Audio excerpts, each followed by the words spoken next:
Selamat datang di podcast Orang Kita.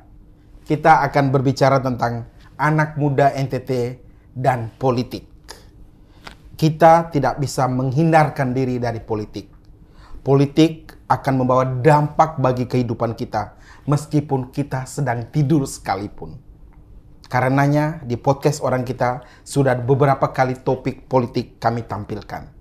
Kali ini kami ketengahkan narasumber anak muda yang pertama kali maju ke kancah politik meskipun dari lokal, dari Kabupaten Ende, Nusa Tenggara Timur.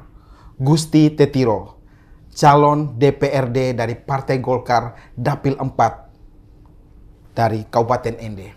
Kita akan berbicara perspektif anak muda tentang politik agar kita masyarakat Tobamora tidak alergi, tidak membenci politik hanya karena ulah para politisi yang mungkin tidak pas dengan kita, yang mungkin karena korupsi atau tindakan yang merugikan kita sebagai bangsa, sebagai masyarakat Tobamora. Kami mulai percakapan. Gusti, masuk politik ini cita-cita kecil atau cita-cita yang baru muncul belakangan? Harus diakui dengan jujur, ini adalah cita-cita yang muncul belakangan, Kak. Muncul belakangan karena terpanggil. Saya itu dari kecil memang dekat dengan orang-orang politik, tapi tidak pernah bercita-cita menjadi politisi. Saya dekat sekali dengan beberapa camat, dengan beberapa politisi lokal. Lalu kemudian ketika dewasa juga dekat sekali dengan beberapa politisi mungkin karena pekerjaan saya sebagai jurnalis ya, jadi kemudian saya dekat sekali dengan beberapa politisi yang levelnya nasional, dan saya pikir itu jadi rahasia umum untuk orang-orang yang mengikuti media sosial saya. Dalam arti saya agak suka show, misalnya saya bertemu dengan politisi ini, politisi itu. Tapi apakah saya merasa terpanggil ke dalam politik itu?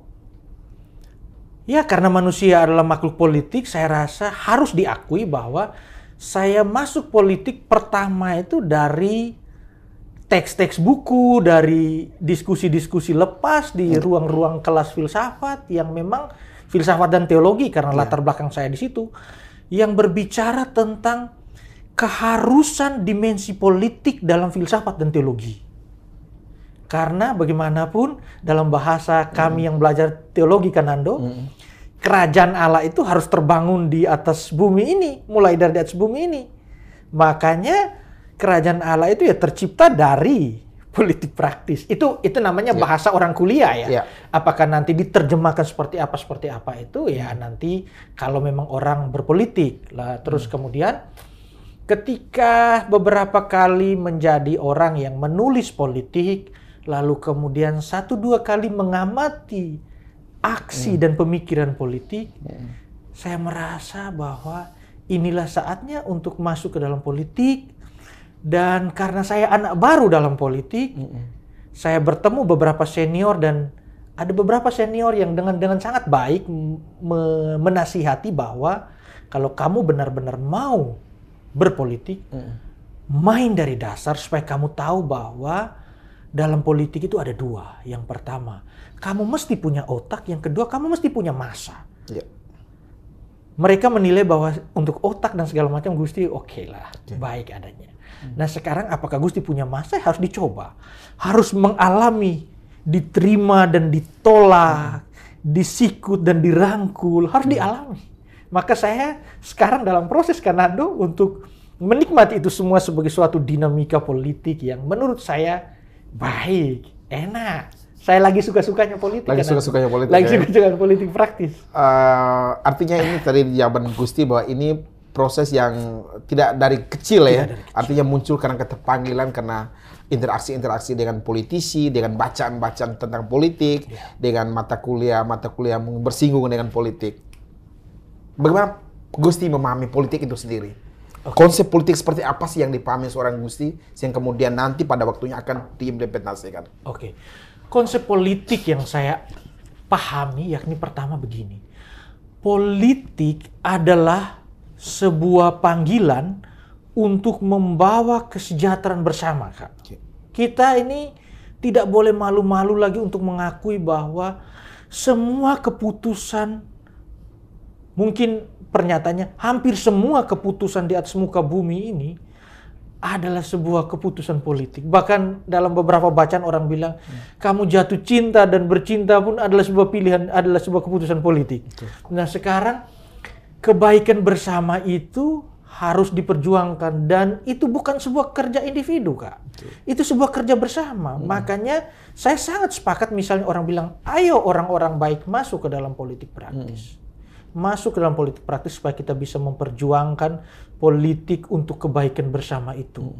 Meskipun Gusti menyadari ada banyak hal yang kemudian bisa terjadi di politik. Iya, saya menyadari dari awal bahwa ada banyak sekali hal yang bisa terjadi dalam politik. Hal-hal yang mungkin menurut kita yang agak sekolah ya, Kak Nando, mungkin menurut kita agak sekolah tidak termasuk akal, tapi bisa masuk akal dalam politik. Bisa masuk akal dalam politik. Jadi politik ini nih soal waktu, soal ruang, soal irasionalitas, agak campur-campur di dalamnya nih.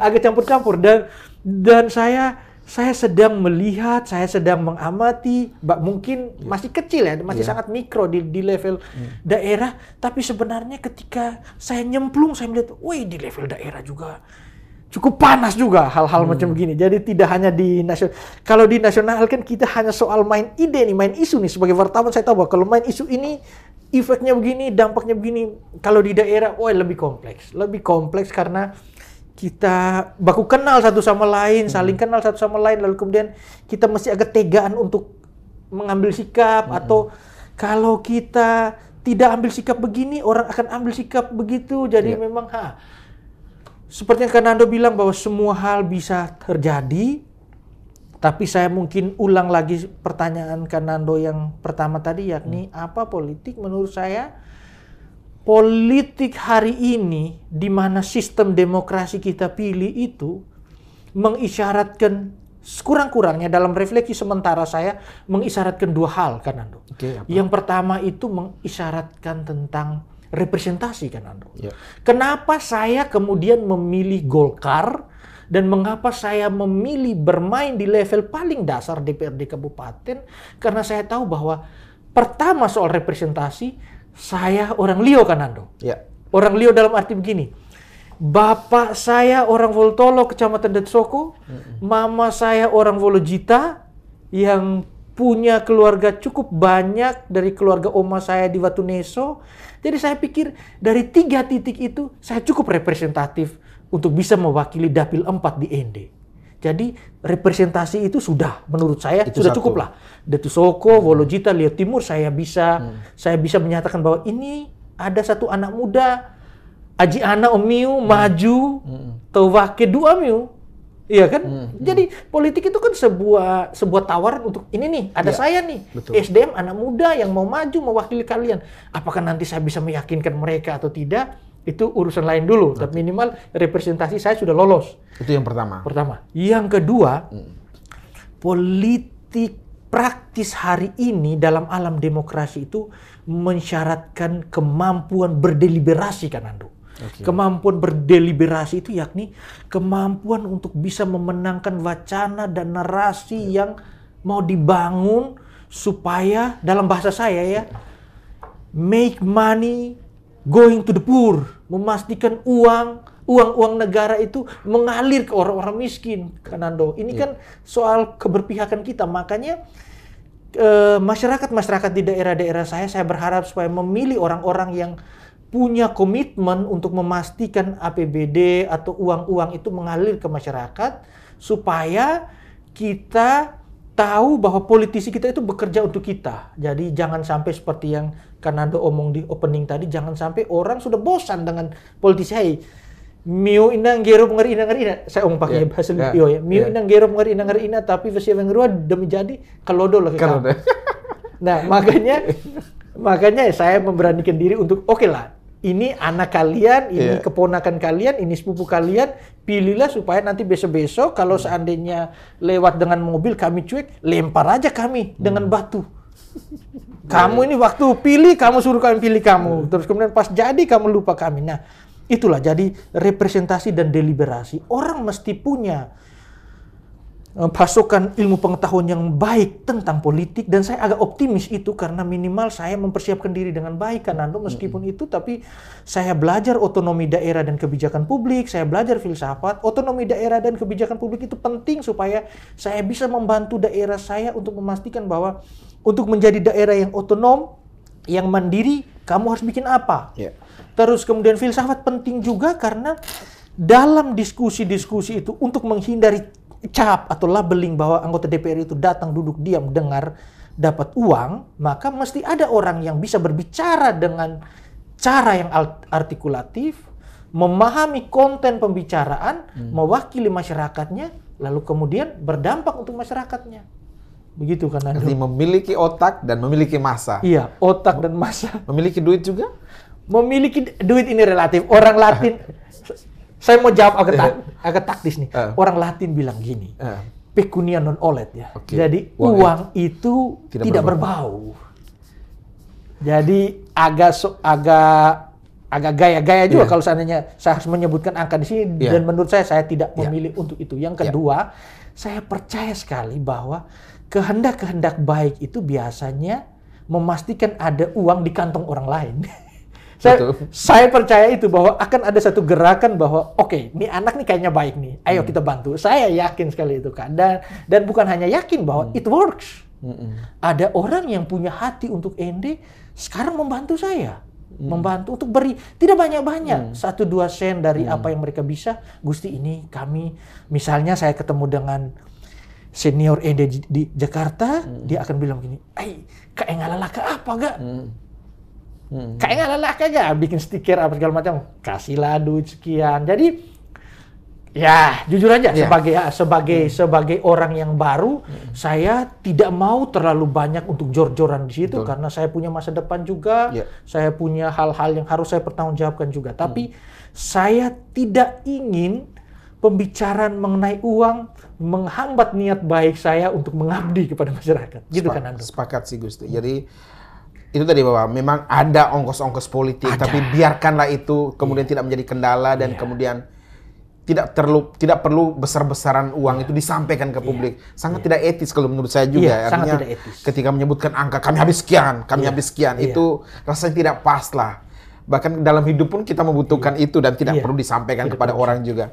Gusti, tadi saya senang sekali bahwa memastikan uang itu sampai ke orang-orang miskin. Option for the poor. Di mana bahwa itu diajarkan kita dari seminari, kemudian dari seminari tinggi dan lain-lain untuk keberpihakan. Kita tahu bahwa uang itu ada. APBN, APBD nanti dikelola di Kabupaten Ende. Tapi kemudian struktur anggaran dipahami dengan baik oleh setiap anggota dewan ini yang kadang-kadang masih tidak dilakukan oleh para anggota dewan. Mereka kemudian hanya membiarkan itu terjadi begitu saja, sehingga para birokrat dari kabupaten, dari pemerintah kabupaten tadi yang sepenuh-penuhnya ngatur tata kelola anggaran di kabupaten. Padahal peran pengawasan budgeting dan lain itu harus dimainkan dengan baik oleh anggota dewan. Gusti, bagaimana? Baik. Saya juga saya juga tahu bahwa anggota dewan atau anggota DPRD di level kabupaten itu sekarang juga sudah bekerja. Bekerja dengan segala macam kapasitas yang mereka miliki. Bahwa kemudian di sana itu banyak sekali proses politik karena mereka politisi kan. Mereka politisi, lalu kemudian ini apa. Hanya saya ingin sekali memastikan bahwa proses politik itu dilakukan dengan cara yang elegan supaya tidak hanya dalam arti pragmatisme politik ya, maksudnya begini, supaya jangan sampai dari 30 anggota DPRD, saya ambil contoh di Ende misalnya, dari 30 anggota DPRD itu semua orang berbicara tentang misalnya saya akan dapat apa. Saya pikir itu tidak bagus juga. Mesti ada satu ruang di mana ada kelompok-kelompok kecil anggota DPRD berbicara tentang masyarakat saya harus menjadi prioritas. Jadi tidak hanya berbicara tentang yang individual. Dan saya pikir bahwa 30 orang mereka yang sedang duduk itu tidak buruk. Tidak buruk dalam arti bahwa tidak semua mereka sangat individualistis, tidak. Tapi saya mau supaya masyarakat kemudian menilai bahwa jangan sampai yang mereka pilih itu adalah orang yang tidak tahu sama sekali tentang kinerja anggota DPRD. Yeah. Sudah tidak tahu sama sekali, tidak punya kehendak untuk belajar. Taruhlah misalnya begini, saya langsung ambil contoh kan. Misalnya begini, jangan sampai orang yang mungkin dalam 5 tahun ini ikut rapat sejam malas, kemudian terpilih lagi. Saya pikir itu offside banget. Sangat offside untuk satu definisi yang mengatakan bahwa pemimpin adalah hasil konstruksi masyarakat. Kalau hasil konstruksi masyarakat lalu hasilnya seperti itu, terulang kembali. Kita wajahnya seperti apa kan? Itu dia. Kan tidak bagus juga. Sementara kita tahu dong, tante-tante kita, om-om kita itu harus punya representasi atau harus punya keterwakilan yang baik. Maka saya berpikir begini, dari banyak 30 anggota DPRD yang ada di Ende itu, mesti ada anggota DPRD 1 atau 2 yang bisa menjadi speakers yang baik, yang bisa menjadi orang yang punya gaya berbicara dan kemampuan untuk berretorika yang baik, supaya nanti katakanlah dalam sebuah rapat yang baik itu ada diskusi yang baik antara anggota DPRD dengan para kepala dinas, katakanlah macam begitu.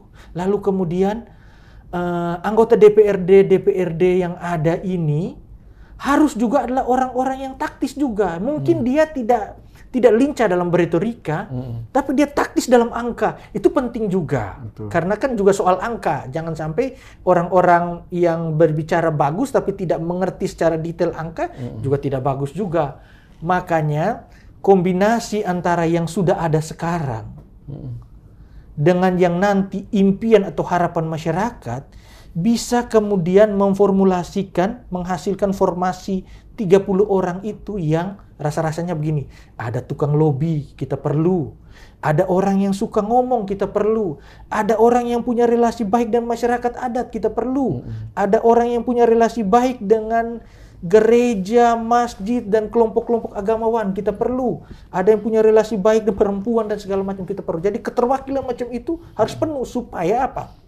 Supaya anggota DPRD di daerah kita di Ende itu tidak homogen, tidak hanya satu jenis, mesti banyak jenis, supaya kepentingan-kepentingan yang beragam itu bisa terwakilkan juga di DPRD. Menarik, Gusti. Ini mimpi.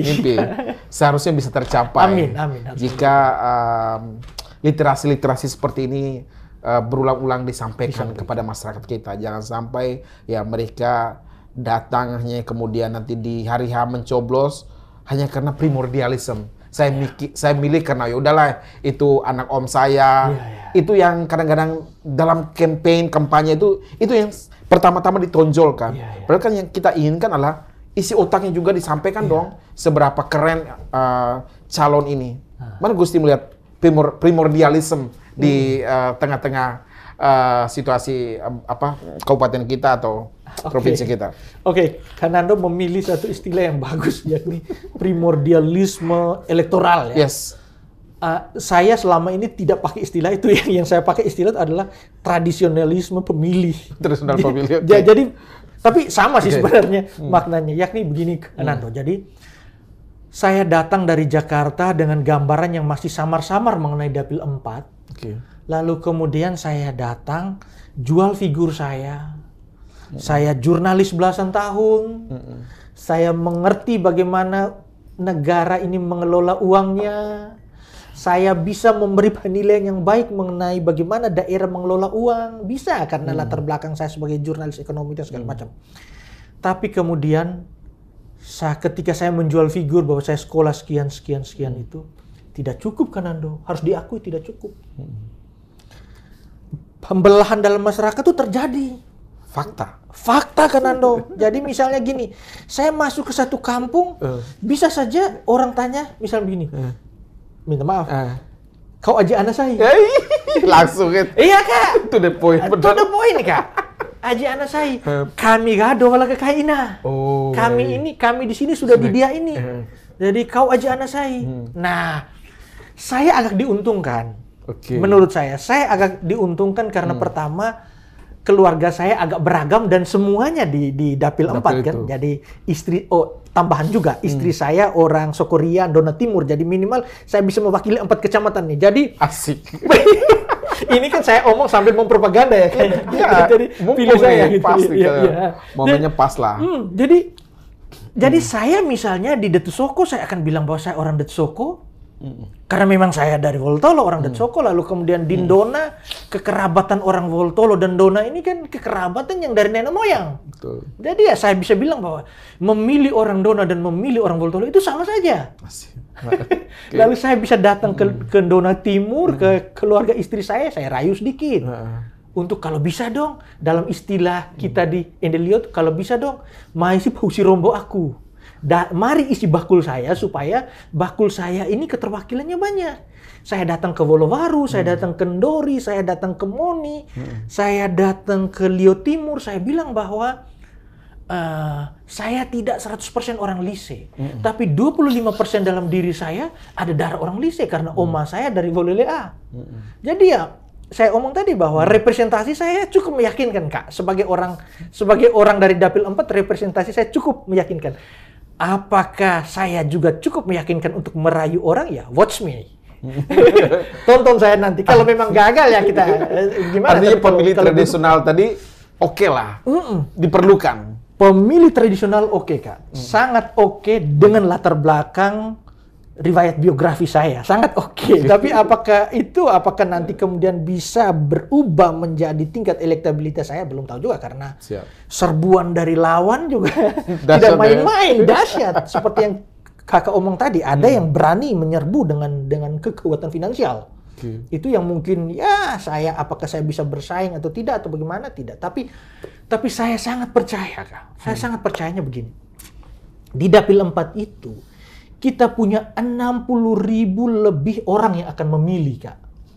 Cukup besar. Apakah tidak ada 2.000 orang dari 60.000 orang itu adalah pemilih rasional yang percaya terhadap proses demokrasi modern? Rasa-rasanya lebih, Kak. Lebih lah. Rasa-rasanya lebih, Kak. Jadi saya akan merayu para pemilih rasional itu, kalau mau, ayo. Ini ada satu figur. Orang yang belajar cukup baik dalam politik, yang bahkan memahami dengan baik cara kerja otonomi daerah, yang punya jaringan terhadap lembaga-lembaga otonomi daerah, karena saya berrelasi sangat baik dengan beberapa figur orang NTT di sini yang berbicara tentang otonomi daerah. Jadi saya pikir bahwa kalau mau memilih saya rasa bahwa itu satu pilihan yang tidak salah. Bahkan orang yang pernah memahami etika politik ketika di bangku pol. Kita mau masuk ke etika politik, Gusti.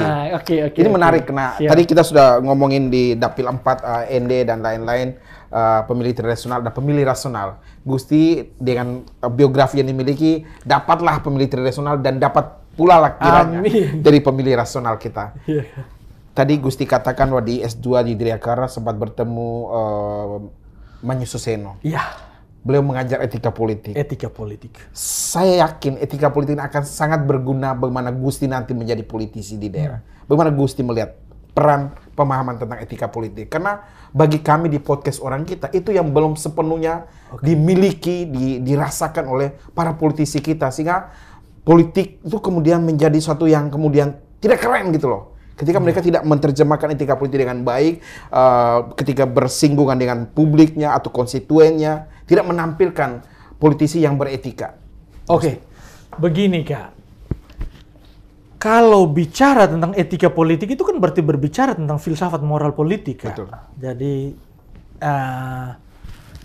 politik itu kalau kita jejaki atau kalau kita potret dari etika politik itu dari dasarnya memang sudah etis, Kak. Orang seperti Plato, seperti Aristoteles ini karena kita omong filsafat, orang seperti Plato, orang seperti Aristoteles itu memahami politik itu sebagai etika, sebagai filsafat moral, sebagai kehendak baik lah katakanlah macam begitu. Terus kemudian tadi sebut nama Romo Manyu Suseno. Sebenarnya kalau kita mau tarik tuh jauh sebelumnya itu saya belajar dari orang-orang yang sangat concern dengan etika politik dan teologi politik. Di Ledelaro. Iya, di Ledelaro itu dosen saya, dosen kami lah, misalnya macam John Pryor, atau Paul Budi Kleden, atau Otto Gusti sekarang yang masih jadi rektor di IFTK Ledlaro, itu adalah orang-orang yang sangat jenius dalam merefleksikan filsafat, dalam merefleksikan politik dengan kacamata filsafat dan teologi. Lalu kemudian dipertegas lagi ketika saya belajar di Dirkara, ketika saya bertemu dengan Romo Manis yang berbicara tentang etika politik, dan bukunya kan menjadi buku wajib kan, etika politik. Babon lah, filsafat apa dasar-dasar moral tentang politik. Jadi memang kalau kita bicara tentang etika politik per hari ini di hadapan politisi-politisi yang sudah jatuh dalam pragmatisme politik, kita itu Kanando seperti sedang membuat sebuah khotbah saleh yang kita tahu bahwa nggak akan ada dampak. Nggak akan ada dampak, Kak. Nggak akan ada dampak. Tapi kan bagaimanapun sebagai anak muda, sebagai orang yang belajar filsafat, saya tahu bahwa saya harus menabuh gendang meskipun orang tidak menari, Kak. Saya harus menyatakan idealisme meskipun mungkin orang merasa bahwa wah itu kuno. Yang kita mau seperti itu. Bahwa kemudian apakah saya akan manis-manis dalam idealisme? Tidak. Saya tahu bahwa kalau saya terlalu terlena dalam idealisme, saya menjadi tidak realistis. Jadi sebenarnya pilihan sikap saya untuk masuk dalam politik praktis itu adalah sebuah pilihan sikap untuk melakukan pendamaian-pendamaian yang baik antara realisme, ini agak filosofis nih, antara realisme dan idealisme. Supaya saya tahu bahwa kalau seandainya politik itu praktis, jangan jatuh dalam pragmatisme. Jangan sampai ketika kita rapat, kita hanya omong bahwa kita ini bisa bawa pulang uang berapa. Atau jangan sampai misalnya kalau ada proyek, di awal-awal saya sudah sunat 30%. Itu dia. Nggak etis, bro. Tidak etis. Tidak ada keberpihakan. Makanya pendamaian antara idealisme dan realisme itu bisa dibuat misalnya kalau orang datang, misalnya saya berani mengatakanlah kalau orang datang dengan tegas memperlihatkan latar belakangnya, menunjukkan keberpihakannya, karena orang masuk atau mau maju dalam DPRD itu kita bisa jejaki motivasinya, dan motivasinya beragam sekali. Ada orang yang motivasinya ingin menambah kuasa. Ada orang yang motivasinya ingin dapat uang karena angka 30-32 juta di daerah itu besar kan Ando. Jadi orang berebutan itu. Terus kemudian ada juga motivasi yang agak primordialistis nih. Mungkin kan Ando belum tahu. Misalnya di sebuah kampung, dalam masyarakat adat Liau kan di sebuah kampung itu kan akan ada sao-sao nih Kak. Rumah-rumah nih. Jadi kalau misalnya sao A ada caleg, sao B mau supaya ada caleg juga. Supaya apa? Ada istilah yang bagus dari orang Liau. Baga veriagi miu. Kan? Mau besar kamu sendiri. Jadi mereka juga harus maju untuk menantang. Dan itu entah itu settingan dalam rumah atau settingan oleh orang di luar rumah, itu sebagai seorang yang belajar minimal yang bisa melakukan riset akan melihat ini orang motivasinya apa sih? Artinya supaya tidak memang agak menarik. Menarik artinya politik praktis supaya jangan terjebak dalam pragmatisme tadi. Karena ya, itu yang kami takutkan Gusti. Anak-anak muda yang secara ketika belum masuk di dunia politik begitu ideal, pemahaman-pemahamannya begitu clear tentang option for the poor, tentang bagaimana akan menggunakan segala sumber daya yang dimiliki untuk bonum commune. Tapi ketika masuk terjebak pragmatisme yang kemudian bahkan melakukan kejahatan-kejahatan korupsi dan lain-lain. Itu yang kami takutkan, yang kami tidak ingin Gusti, adik-adik kita yang masuk ke dalam dunia politik kemudian hanya karena politiknya tadi yang diterjemahkan oleh tidak baik oleh cukup banyak orang lain yang kemudian ikut-ikutan. Itu Gusti. Baik, benar. Itu awasan yang bagus kan. Jangan sampai Gusti per hari ini berbicara begitu hebat tentang etika politik dan segala macam, lalu kemudian nanti malah melempem. Begini Kak, saya mengantisipasi dengan beberapa cara lah. Dalam arti begini. Yang pertama, kalau hanya saya, mungkin akan menjadi susah. Karena ada sistem yang mengunci. Saya mungkin, katakanlah kalau hanya saya, hanya memberi warna. Tidak bisa mengubah arah kebijakan. Karena harus diakui DPRD hari ini, baik DPRD di Senayan maupun sampai ke daerah itu, biasanya diskusi model apapun endingnya akan voting. Iya. Kakak lihat ya. Musyawarah yang dalam sila keempat itu tuh musyawarah hampir tidak terjadi. Sila keempat itu tidak terjadi karena memang kemampuan berdeliberasi itu belum merata. Lalu orang tidak mau mengakui bahwa pemikiran orang bisa lebih hebat. Iya. Maka endingnya voting. Jadi kalau maju hanya 1-2 orang yang gol ya rasa-rasanya hanya memberi warna, tidak bisa mengubah arah kebijakan. Lalu kemudian yang kedua, memberi warna itu tidak buruk juga. Memberi warna itu juga kemudian bisa dilihat sebagai, oh ini anak, dia kayaknya berpolitik dengan satu prospek tertentu. Rupanya dia seorang politisi yang prospektif. Misalnya, dalam konteks saya misalnya, kalau seandainya jumlah yang macam saya itu lebih sedikit, mungkin saya akan bergiat dalam menulis, berbicara, mempromosikan daerah saya, yang saya tahu bahwa mungkin saya tidak akan mengubah kebijakan, tapi orang luar akan melihat bahwa ini satu daerah yang prospektif, ini satu daerah yang punya masa depan, ada tokohnya ini, anak muda ini yang mau mempromosikan daerahnya, mari kita bantu dia. Ada banyak sekali orang NDKE yang di luar ND yang mau bantu ND tapi tidak tahu cara masuknya. Betul. Mungkin dengan hadirnya saya, misalnya nanti besok-besok saya akan punya media kecil-kecil seperti ini yang menunjukkan bahwa ND layak dibantu karena ruang fiskal APBD kita itu sangat kecil, sehingga mari bantu. Atau untuk menghindari saya dari jatuh dalam pragmatisme ini, saya juga bisa misalnya membuat plan A, plan B atas langkah politik saya. Dan itu untuk seorang politisi yang saya baca, itu biasa sekali orang bikin plan A, plan B kan. Makanya ketika memilih untuk masuk ke dalam Golkar, Kakak, saya tahu bahwa saya harus jadi kader Golkar. Jadi jangan sampai saya hanya mengemis di Golkar untuk dapat nomor urut. Itu bukan saya, Kak. Makanya saya tahu bahwa kalau saya harus jadi kader Golkar, saya harus bisa megang dari DPP sampai DPD 2. Iya. Itu gaya saya sih, itu rahasia umum lah. Jadi saya punya posisi atau saya punya bargaining position di DPP, lalu kemudian di DPD 1 dan di DPD 2.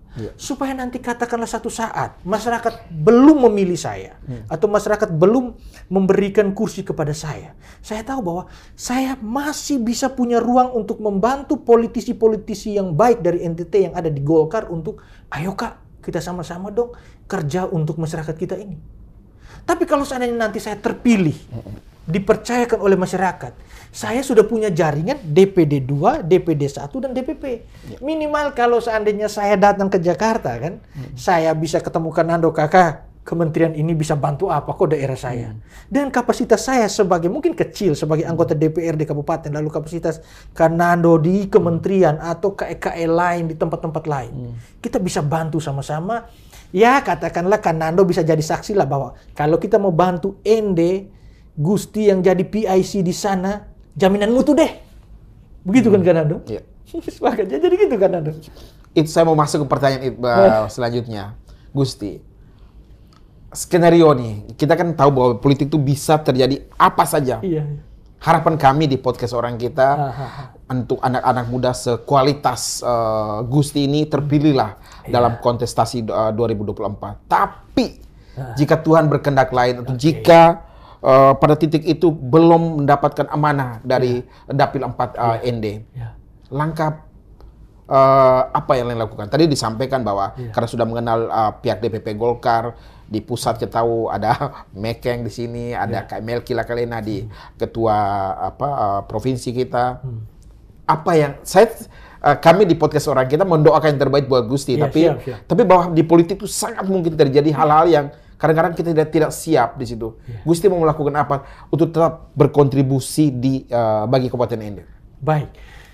Yang pertama-tama seperti yang Kanando katakan tadi bahwa saya akan berjuang untuk memenangkan kontestasi di Dapil 4. Akan berjuang. Sebagai kader Golkar, saya akan berjuang sedemikian rupa. Bahkan saya bisa bekerja lintas dapil untuk memastikan bahwa kami di Golkar ND itu mesti ada nama, mesti ada wakanya. Betul. Waka itu sederhana kakak. Waka itu adalah dalam konteks politik lokal, Waka itu adalah semua dapil kami harus dapat kursi kakak. Nah, ini saya omong sebagai alumnus Golkar Institute lah, yang disuruh untuk ayo beri warna terhadap Golkar di daerah. Jadi kalau seandainya kami semua sudah ada kursi, siapapun yang akan duduk nanti, it's okay, toh dia Golkar. Lalu dia harus tahu bahwa Gusti juga berjasa memberi kredit atas kursi yang dia duduk. Tapi pertama-tama saya mesti berjuang supaya saya duduk, supaya apa? Supaya yang Kakak Nando akui tadi bahwa Gusti sudah punya otak, lalu kemudian alhamdulillah akan punya masa, nanti memberi warna sebagai orang yang punya kuasa di DPRD. Terus kemudian plan B-nya apa? Katakanlah saya sudah berjuang, mentok tidak bisa. Saya masih kader Golkar kakak. Masih kader Golkar? Masih kader Golkar. Tidak akan pindah partai? Soal tidak akan pindah nanti kan soal waktu ya. Jadi saya jangan terlalu berbicara bahwa ini apa. Tapi minimal sekarang saya tahu bahwa Golkar dibawa kepemimpinan Pak Erlangga Hartarto. Orang yang saya kenal sudah agak lama. Lalu kemudian di konteks NTT ada Vue Melki Mekeng, KM Melki Lakalena. Kita sedang melakukan transformasi politik. Yang sangat baik supaya kita selalu punya muka di tingkat nasional dan di tingkat lokal di NTT. Jadi saya mungkin akan bantu dalam arti bahwa nanti akan ada politisi kita dari Golkar yang di DPR. Saya akan pulang ke Jakarta misalnya di DPR, baik itu dari Dapil 1 ataupun Dapil 2. Atau kita doa sama-sama supaya nanti ada di antara beberapa senior kita ini dari Golkar, dari NTT terpilih menjadi menteri. Ya saya minimal bisa lah datang untuk bantu-bantu bidang komunikasi publik, bidang media dan segala macam. Karena minimal dalam belasan tahun saya tinggal di Jakarta ini kan orang mengenal saya sebagai jurnalis lah. Mengenal saya sebagai jurnalis yang bisa bantu hal-hal yang mengenai publikasi atau komunikasi publik dan segala macam. Jadi memang tidak ada dalam pemikiran saya ketika saya masuk dalam kontestasi politik, kalah itu bukan pilihan. Kalah bukan pilihan. Kalah bukan pilihan. Kalah bukan pilihan. Bukan berarti bahwa menang hanya satu-satunya, itu tidak. Bukan. Kalaupun akumulasi suara saya bukan nomor 1, saya masih bisa memenangkan posisi-posisi lain di dalam Golkar atau di dalam kebutuhan negara yang membutuhkan anak muda Golkar untuk itu. Karena saya alumnus Golkar Institute kakak. Ya taruhlah begini, itu dalam konteks politik. Dalam konteks lain misalnya kalau saya pulang ke Jakarta, saya bisa saja mengajar di satu tempat yang dulu saya mengajar. Minimal saya mengajar di 2 kampus di Jakarta. Lalu kemudian mungkin saja kalau saya punya waktu kosong sore-sore, mengapa tidak saya ambil misalnya doktor, entah itu dalam bidang kebijakan publik untuk melanjutkan S2 saya, atau dalam filsafat supaya saya linear, S1, S2, S3 filsafat, lalu kemudian katakanlah di usia 42, 41 kalau seandainya saya sudah doktor kan, ruang gerak lebih luas lah. Lebih luas. Kan Anda tahu lah itu kan arah-arahnya kan. Ya bisa saja. Minimal saya tahu bahwa saya datang dari lumbung atau dari lembaga sekolah-sekolah misi. Lalu kemudian juga representasi Nusa Tenggara Timur. Jadi saya pikir bahwa orang-orang seperti saya selalu ada dalam radar senior-senior yang berkehendak baik untuk membuat wajah Flobamora makin oke ke depan kan. Saya pikir kan Anda juga sepakat lah. Saya tidak buruk-buruk amat. Itulah mengapa kami undang ke podcast orang kita. Iya.